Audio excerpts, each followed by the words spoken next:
Peperangan di masa Rasulullah. Yang subscribe, semoga rezekinya lancar dan berkah. Amin. Assalamualaikum warahmatullahi wabarakatuh. Ke-15, Perang Bani Mustalik. Peristiwa ini terjadi pada bulan Syaban tahun 5 Hijriah. Perang ini terjadi di daerah Muraisi. Karenanya Perang Bani Mustalik disebut juga dengan Perang Muraisi. Rasulullah memimpin 700 pasukan infanteri dan 30 pasukan berkuda menghadapi orang-orang Bani Mustalik yang dipimpin oleh Al-Harits bin Abi Dharar. Sebab terjadinya perang ini adalah orang-orang Bani Mustalik berencana menyerang kaum muslimin. Nabi mengutus Buraidah bin Al-Hashib untuk menanyakan kepada Al-Harits tentang pernyataan perang tersebut. Dan berita tersebut benar sebagaimana adanya.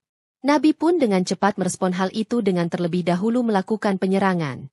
Perlu diketahui, Bani Mustalik adalah sekutu Mekah saat Perang Uhud.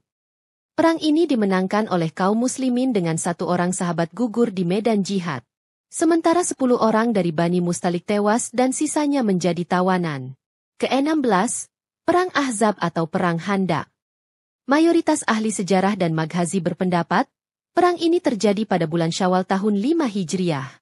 Sementara Al-Waqidi berpendapat perang ini terjadi pada tanggal 3 Zulkadah tahun 5 Hijriah. Adapun Ibnu Sa'ad berpendapat bahwa perang ini terjadi pada tanggal 4 Zulkadah 5 Hijriah. Ada juga yang berpendapat perang ini terjadi pada tahun 4 Hijriah. Imam Ibnul Qayyim lebih memilih pendapat mayoritas ulama. Perang Ahzab adalah perang melawan sekutu orang-orang musyrik Mekah, musyrik luar Madinah, dan dibantu oleh Yahudi. Mereka semua secara serentang melakukan penyerangan terhadap kota Madinah. Total jumlah mereka adalah 10.000 orang, dengan dipimpin oleh Abu Sufyan bin Harb. Sementara kaum muslimin berjumlah 3.000 orang dengan dipimpin oleh sebaik-baik panglima perang, Rasulullah. Perang ini dipicu oleh beberapa orang Yahudi Madinah yang menyeru Mekah dan kabilah-kabilah musyrik lainnya untuk bersekutu menginvasi Madinah. Mengetahui kabar yang sangat berbahaya ini, kaum muslimin membangun parit, bahasa Arab, Handak, sebagai benteng pertahanan dari serangan sekutu besar ini. Walaupun dikepung dan diserang selama 1 bulan, kaum muslimin berhasil bertahan. Musuh pun kembali dengan tangan hampa, tanpa kemenangan. Ke-17, Perang Bani Quraisyah. Perang ini terjadi pada bulan Zulhijjah tahun 5 Hijriah. Saat Rasulullah membersihkan diri sepulangnya dari Perang Ahzab, Malaikat Jibril datang menemui beliau dan mengatakan, "Apakah engkau sudah meletakkan senjata?" "Demi Allah, kami para malaikat masih memanggul senjata-senjata kami. Keluarlah menuju mereka." Rasulullah bertanya, "Kepada siapa?" "Ke sana," kata Jibril menunjuk ke arah perkampungan Bani Quraisyah. Maka Rasulullah pun berangkat menuju Bani Quraisyah. Hadits riwayat Bukhari. Yahudi Bani Quraisyah memiliki peran sentral atas terkepungnya kaum muslimin selama 1 bulan dalam Perang Ahzab. Merekalah yang melobi orang-orang musyrik untuk menyerang Madinah, padahal Bani Quraisyah telah mengadakan perjanjian damai dengan Rasulullah. Perang ini berakhir dengan kemenangan kaum muslimin. Dari pihak kaum muslimin gugur 4 orang sahabat dan 200 lainnya luka-luka. Sementara dari 400 orang Yahudi ada yang tewas dan ada pula yang ditangkap. Ke-18, Perang Bani Lihyan. Perang ini terjadi pada bulan Rabiul Awal tahun 6 Hijriah. Rasulullah memimpin 200 orang sahabatnya menghadapi Bani Lihyan yang membunuh 10 orang sahabat Rasulullah. Mendengar kedatangan Rasulullah, orang-orang Bani Lihyan pun lari. Ke-19, Perang Zikart atau Al-Ghabah. Perang ini terjadi pada bulan Rabiul Awal tahun 6 Hijriah. Rasulullah memimpin 500 orang sahabatnya menghadapi Uyainah bin Hisn al-Fazari bersama pasukan berkuda dari orang-orang Ghatafan. Pasukan ini menyerang peternakan Rasulullah dan membunuh seorang dari Bani Ghifar dan menawan istrinya. Orang-orang Ghatafan ini pun pergi melarikan diri. Dan akhirnya sang wanita tawanan berhasil datang kepada Rasulullah dengan selamat. Ke-20, Perang Hudaibiyah. Peristiwa ini terjadi pada bulan Zulkadah tahun 6 Hijriah. Rasulullah Shallallahu Alaihi Wasallam bersama 1.400 orang sahabatnya hendak menunaikan umrah. Sesampainya di Hudaibiyah mereka dihalangi oleh orang-orang Quraisy. Lalu terjadilah perjanjian damai. Ke-21, Perang Khaibar. Perang besar ini terjadi pada bulan Muharram tahun ke-7 Hijriah. Rasulullah Shallallahu Alaihi Wasallam memimpin 1.400 orang pasukan infanteri dan 20 pasukan berkendara menghadapi 10.000 orang Yahudi Khaybar yang dipimpin oleh Kinanah bin Abi Al-Hakik. Sebelumnya, orang-orang Yahudi telah memerangi umat Islam pada perang Uhud dan Ahzab. Kemudian dari Khaybar, mereka berencana menyerang Madinah. Nabi Shallallahu Alaihi Wasallam pun mendahului rencana mereka. Dan Allah memberikan kemenangan kepada kaum muslimin. Dalam perang ini, 50 orang sahabat Nabi terluka dan 18 gugur di medan tempur. Sementara dari pihak Yahudi 93 orang tewas. Ke-22, Perang Wadi Al-Qura. Perang ini terjadi pada bulan Muharram tahun 7 Hijriah. Setelah tuntas menghadapi Yahudi di Khaybar, Rasulullah Shallallahu Alaihi Wasallam memimpin 1.382 orang sahabatnya menghadapi Yahudi Wadi Al-Qura. Perang ini berakhir dengan kemenangan kaum muslimin dan 11 orang Yahudi tewas. Ke-23, Perang Zatu Ar-Rika. Perang ini terjadi pada bulan Muharram tahun 7 Hijriah. Rasulullah Shallallahu Alaihi Wasallam memimpin 400 orang sahabatnya menghadapi pasukan sekutu orang-orang musyrik dari Bani Ghatafan, Bani Muharib, Bani Salabah, dan Bani Anmar.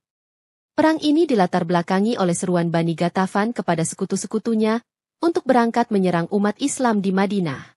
Namun, setelah mengetahui kaum muslimin telah bersiap meladeni mereka, mereka pun lari dan tercerai-berai. Ke-24, Penaklukan Kota Mekah. Peristiwa ini terjadi pada bulan Ramadan tahun 8 Hijriah. Rasulullah Shallallahu Alaihi Wasallam memimpin 10.000 orang sahabatnya untuk menyerang Mekah yang telah membatalkan perjanjian damai di Hudaybiyah. Mekah memerangi Bani Bakar yang merupakan sekutu Nabi dalam perjanjian tersebut. Peristiwa ini berakhir dengan menyerahnya orang-orang Mekah. Akhirnya, setelah 8 tahun berpisah, Rasulullah kembali menginjakan kaki beliau di tanah kelahirannya tersebut. Ke-25, Perang Hunain atau Perang Authas atau Perang Hawazin. Perang ini terjadi pada bulan Syawal tahun 8 Hijriah atau 630 Masehi. Kaum muslimin memiliki pasukan yang begitu besar, karena orang-orang Mekah telah menjadi bagian dari keluarga kaum muslimin. Saat itu, Rasulullah memimpin 12.000 sahabatnya untuk menghadapi sekutu orang-orang Hawazin, Sakif, Bani Muis, Bani Hilal, dan lainnya. Perang ini dilatar belakangi kekhawatiran orang-orang Hawazin setelah mendengar umat Islam menaklukkan Mekah. Setelah Mekah jatuh, mereka menyangka kaum muslimin akan memerangi mereka. Mereka pun menyiapkan pasukan untuk menyerang umat Islam terlebih dahulu. Mendengar kabar tersebut, Rasulullah mengirim mata-matanya menuju Hawazin dan akhirnya beliau siapkan 10.000 pasukan yang ikut bersama beliau dalam penaklukan Mekah ditambah 2.000 pasukan dari Mekah. Kaum muslimin berhasil memenangkan pertempuran ini. Namun karena kecerobohan kaum muslimin di awal perang, mereka menderita kerugian yang cukup besar dengan 6 orang gugur di medan perang dan 6.000 lainnya terluka. Hal ini sebagaimana yang difirmankan Allah Subhanahu wa Ta'ala. Sesungguhnya Allah telah menolong kamu, hai para mukminin, di medan peperangan yang banyak, dan, ingatlah, peperangan Hunain, yaitu di waktu kamu menjadi congkak karena banyaknya jumlahmu, maka jumlah yang banyak itu tidak memberi manfaat kepadamu sedikitpun, dan bumi yang luas itu telah terasa sempit olehmu, kemudian kamu lari ke belakang dengan bercerai-berai. Quran Surah At-Taubah 25. Kemudian Allah menurunkan ketenangan kepada Rasul-Nya dan kepada orang-orang yang beriman, dan Allah menurunkan bala tentara yang kamu tiada melihatnya, dan Allah menimpakan bencana kepada orang-orang yang kafir, dan demikianlah pembalasan kepada orang-orang yang kafir. Quran Surah At-Taubah 26. Sementara dari pihak orang-orang musyrik 71 orang tewas terbunuh. Ke-26, Perang Taif. Perang ini terjadi pada bulan Syawal tahun 8 Hijriah.